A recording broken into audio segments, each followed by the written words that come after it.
vågner op tidlig morgen.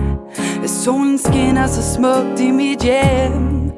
Det er ikke fordi jeg er doven. Jeg må gå ind og lægge mig igen. Det gør så ondt i mit skridt. Mærker smerten brænde i mig. Jeg trækker vejret ind et øjeblik. Fornemmer smitten spredte sig. For jeg har fået herpes. Og det gør ondt i mit skrev. Fik svaret mandag morgen. Der stod det sort på hvidt midt i lægens brev. Og jeg kan hverken bøje mig, rejse mig, strække mig, række ud efter min telefon. Jeg har brug for omsorg, chips, is og lakrids. Eller bare snak med nogen. For jeg har fået herpes. Ja, jeg har.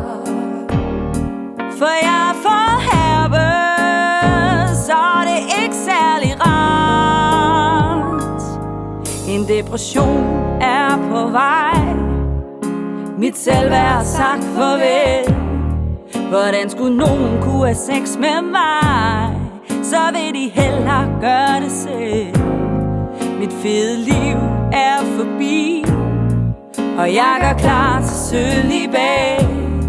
Jeg bliver en meget, meget ensom pige, når skridtet ligner flået tomat. For jeg har fået herpes. Og det gør ondt i mit skrev. Fik svaret mandag morgen. Der stod det sort på hvidt midt i lægens brev. Og jeg kan hverken bøje mig, rejse mig, strække mig, række ud efter min telefon. Jeg har brug for omsorg, chips, is og lakrids. Eller bare snak med nogen. Men alle de er herpes.